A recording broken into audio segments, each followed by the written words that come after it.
Hey there, Start here. I finally got around to doing Isaru's Aeons exploration today, so I figured I'd go ahead and do a video. I don't have anything else to do really, so figured I'd do a video doing this exploration. A lot of you have probably already done this. You know, it's pretty late into the week, but I was a bit preoccupied with Rafflesia. I wanted to get that one done. That was sort of my priority. But now here we are. We're going to do some exploration. I went ahead and did level 1 just to sort of explore the map and get my bearings, grab the loot. The loot is not worth it really, so I mean, there's a ring that gives a little bit of evocation damage, but the stats are pretty terrible. And then there's there's another, I think it's a throwing weapon. But honestly, Waka's upgraded throwing weapon is the best one out there. So honestly don't bother with the loot. There's like a rat tail in there, which you can use to craft Dragon Killer Plus. And I think there's like a Mega Elixir and a Phoenix down. So really the loot's not even worth it. So I'm gonna do pretty much just the straight up. You know, just going straight through it and going straight to the bosses. I did notice when I was doing level 1 that there is a stupid, the encounter rate seems to be jacked up to like Bahamut Island level encounter rate, where like every 2 steps you seem to run into enemies. So for this one, I am going to increase my reduce encounter gear so that I don't encounter so many mobs. All the missions are pretty easy on this one. No items, that's very, very easy. No escapes. They probably threw that one in there because they figured people would just didn't want to bother with the random encounters, but they wanted to keep you from just, you know, using smoke bombs or something to get away from all the random encounters. But using reduce encounter stuff should get that one down. And then clear without an ally being KO'd. To get an Emperor Gigantar. So these are all very easy missions to accomplish. You can see the final boss, there are 3 Aeons at the end. This is just the final one that you face, who is a Dragon Reaper type, weak to water, I believe. The other 2 also, I think, have a weakness to water, but I'm not sure. I use lightning element on all of them because they all have 0% lightning resistance, and we're bringing Esther, of course, so we just go lightning on all of them, and that's not a problem. It doesn't have any lightning resistance. And so it'll use some powerful all-target magic attacks, all-target physical attacks, only vulnerable to defense and spirit reductions. I think we're just going to slay these, honestly, on turn 1, probably, turn 1 or 2. I think they should be quite easy. The level 1 bosses certainly were, so I'm not expecting to really have too much trouble with these guys. Here's the team that I used on level 1, and I'm going to use the same one on level 2. Kind of my EX0 budget team here. You see we've got Runda. He'll be here to cover any physical damage that might be coming in from any of the bosses. He's got a pretty standard build here. Sword of Light, still currently the best sword for physical tanks, so definitely grab that, upgrade it. It's permanent content. It's one of the Final Fantasy 1 Chronicle battles, and then the sword is just the 7-star Warrior of Light, or Awakened Warrior of Light's TMR. It's not even his STMR, so very easy to acquire. Of course, Runda's shield there, Obsidian Bracer for the preemptive breaks. He is completely passive provoke thanks to having Runda arm on there. And then, yeah, just everything to kind of get his stats up. You see I'm not using the power cut card here. It's been a while since that Dragon Quest event, and so there might be people that either missed it or started the game after that event ended and might not have the power cut card. So in this case, I'm not going to use it. All right, here's my EX0 Esther. Pretty standard build. I gave her 1 piece of Magister's gear. I highly recommend it, but it's not absolutely necessary. I always recommend throwing some Magister's gear in there. So the final boss is a dragon and reaper. Reaper's easy enough for Esther, so I threw some dragon killer in there as well. There is one of the final bosses is also a beast, I believe, so I gave valued memories for 100% beast.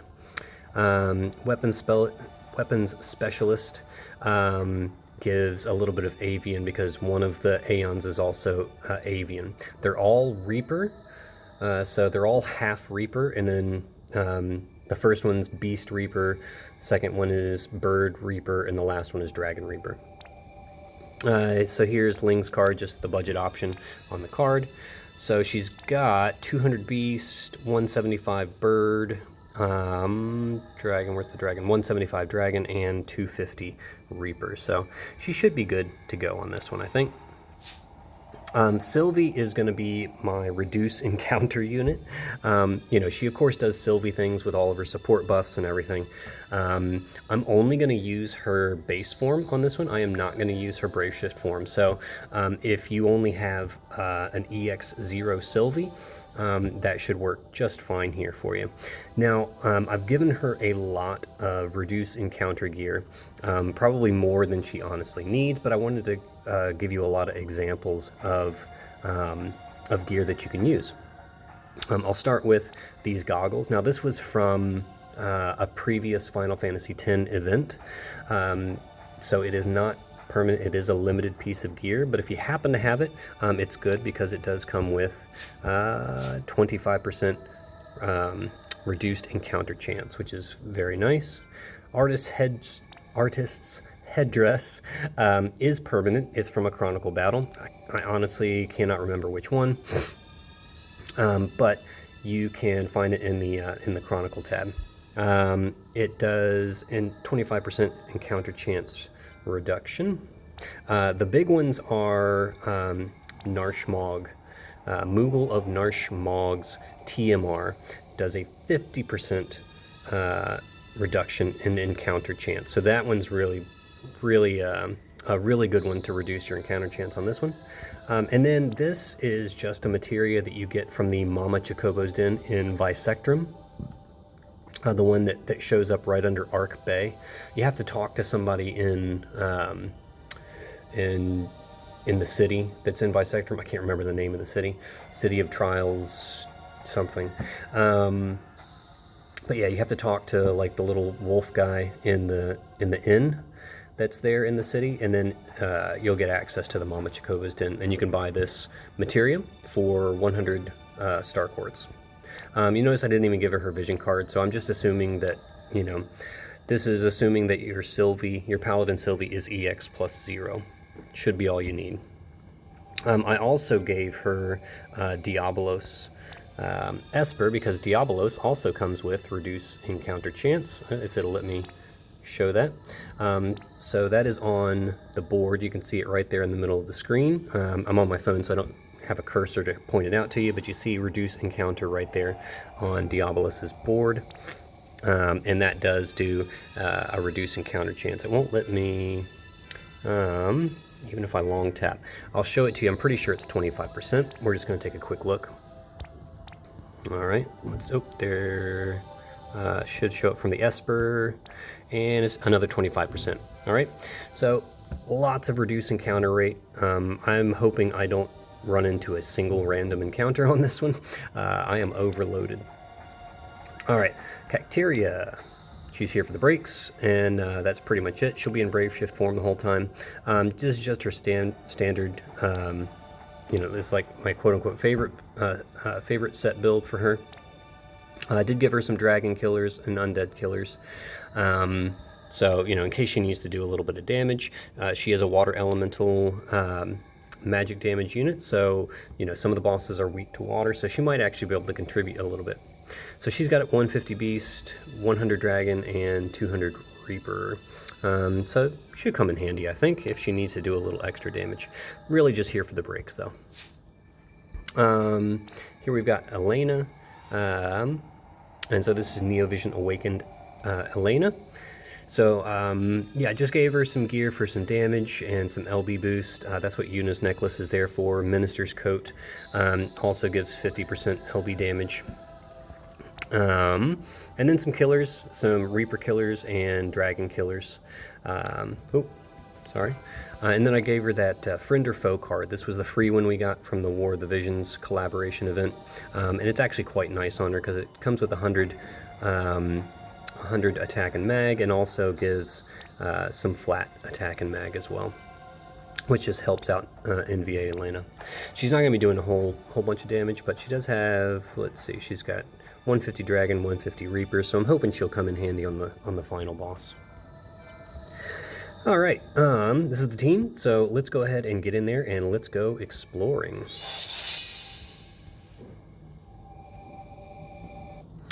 All right, so like I said, I did the level 1 already, so I know what the map basically looks like.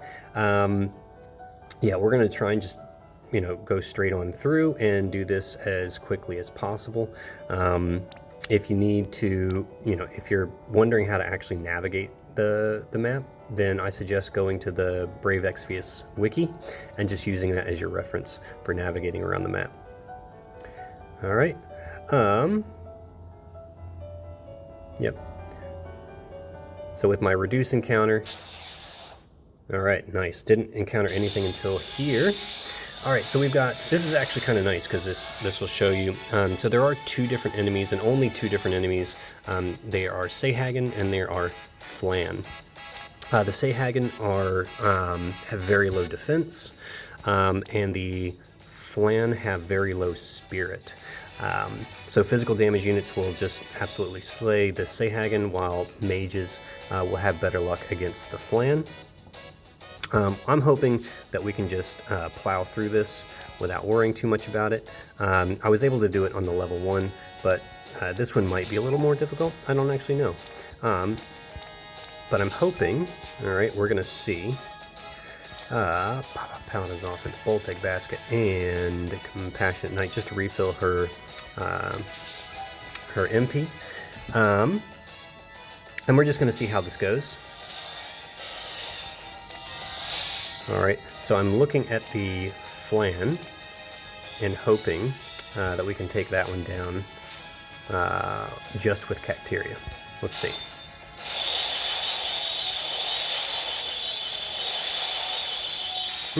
Yep. All right. So they're definitely going to be a little bit bulkier. That's all right. We are going to,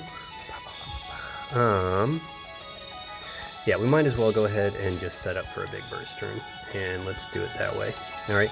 Make sure you don't use Magnus abilities that don't recharge. Like, I don't want to use Piercing Prism here, because if I were to do that, you don't get those charges back on subsequent battles. So keep that in mind.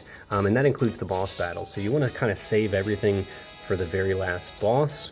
Don't use any Magnus abilities or anything like that. You can use cooldowns, because cooldowns will reset on the next encounter, but Magnus abilities will not. So keep that in mind.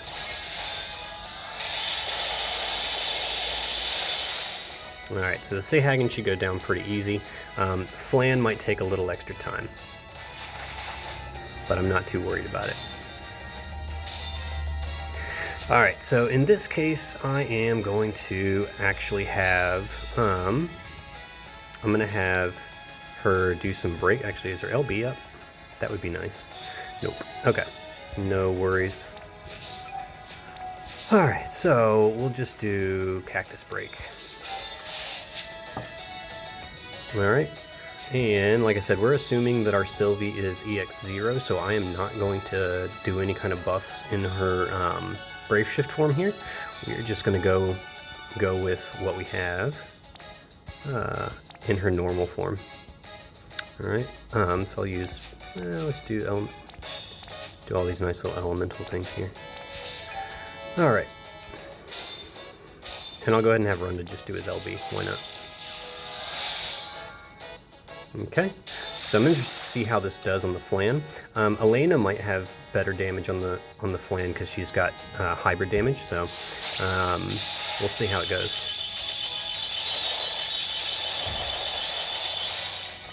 Wow, those Flans are chunky. All right, I figured the Seyhagen would go down, no problem. Okay, so let's All right, now we just got to focus on the Flan.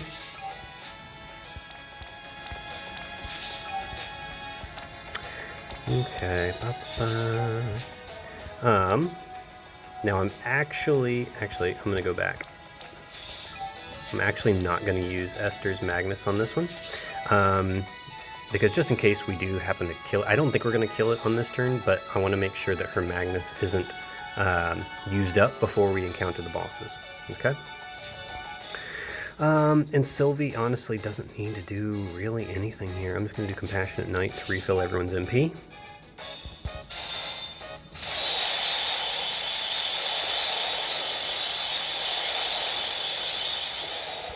Okay, yeah, I figured I wouldn't kill it, but this way we make sure that we still have our Magnus charged up.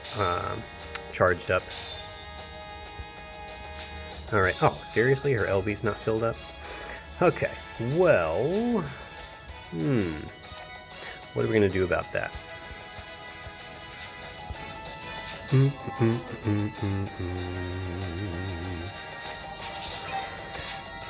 Yeah, we can just chain it up again, actually. Actually, I'm gonna do... Let's do Bolting Impact, only because I think... No, because Elena's skills are much stronger here, so let's do this instead. So we're just... Honestly, we're just gonna... Yeah, let's just repeat what we just did then. Alright. And hopefully Elena's will be ready to go. We could use Way of the Blossom to make sure that it is. Okay.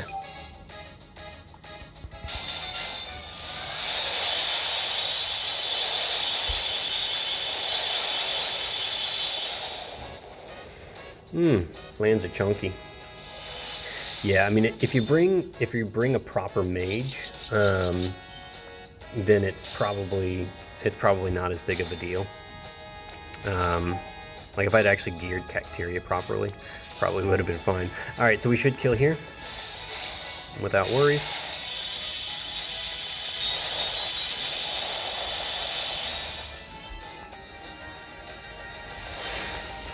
Okay. So yeah, you see why you want to do reduce encounter gear, because you don't want to be doing too many of those fights if you can help it. All right. So, let's see. Yes, of course we do. We want to encounter the dangerous presence. Alright, Grothia is a Beast Reaper. Alright, so Pterya will...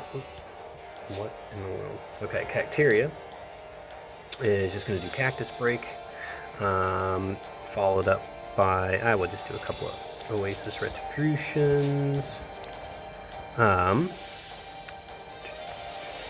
then we'll do Way of the Aurora to fill up her LB, Blade of Salvation.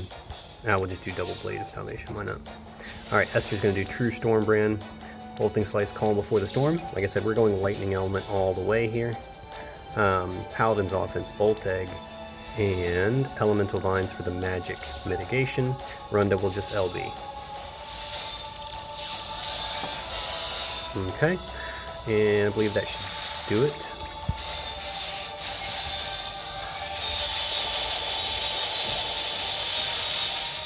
Oh my gosh, yeah, it's hilarious how the normal random encounters are more difficult than the final bosses.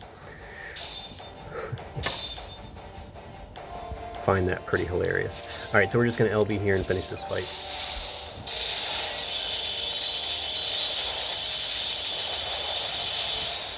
Alright, too easy.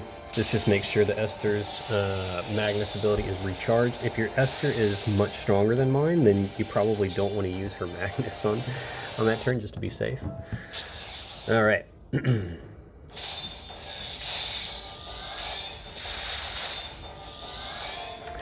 Alright, yeah, we're honestly just gonna reload here.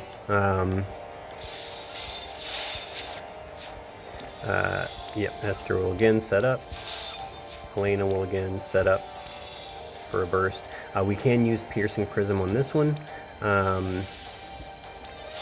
you know, because we had 2 charges left, and then it's only this boss and then 1 more after this, so we can go ahead and use that piercing prism now.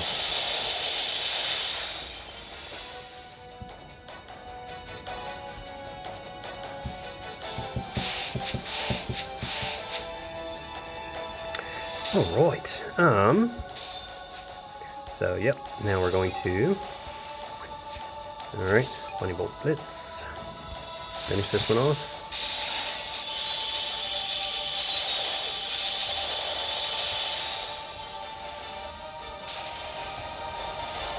All right. All too easy. All right. 1 more to go. Should be quick.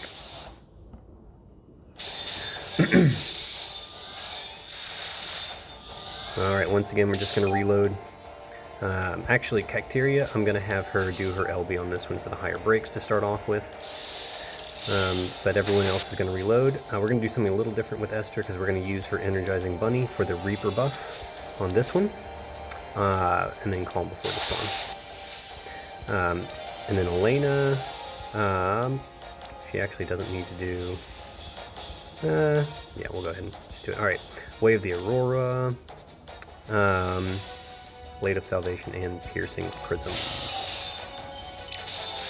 Alright, should be good.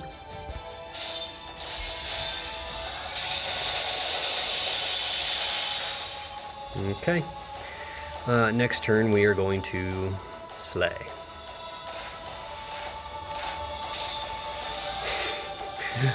These bosses are embarrassing. Alright. Come on, Esther. Quit auto-casting. Alright, here we go. Time to die.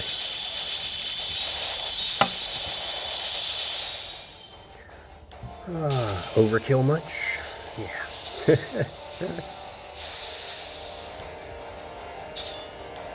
Yeah, so the aquatic Flan is the real boss of the exploration. Alright, as you have seen, the actual end bosses are a joke. So as long as you can make it past the aquatic Flan, like I said, if you are struggling, just bring a mage, like a proper mage. You know, a lightning mage or an earth mage would probably be fine on those. Really, I imagine any strong mage will be able to take the Flans down very, very easily. Do I get the... Oh, I don't get the damage report on this one? Or did I miss it already? I guess you don't get damage report. Not that it really matters. Esther obviously did all the damage, I think. I just wanted to see if Elena contributed to anything with her being a hybrid. Alright, so there you go. All missions clear. Too easy. Yeah, not much else to do with this week. Let's get excited for the next Clash of Wills that's coming up. I'll of course be doing my usual Clash of Wills guides, my level 99 clears, and then I'll shoot for a rank 1 again. Rank 1 might be a little bit more difficult on this one if they're really pushing to have evokers dealing most of the damage. It seems like the next boss is going to have a lot of mitigations that might make using normal physical DPS or magic DPS not as not as good as using evokers. Of course, they want to sell Tsukiko, who's an evoker. So we'll just kind of have to see how that goes. But hopefully we can still get easy clears at level 99 without having to rely on a unit like Tsukiko. Alright, so stay tuned, guys, and I will see you on the other side.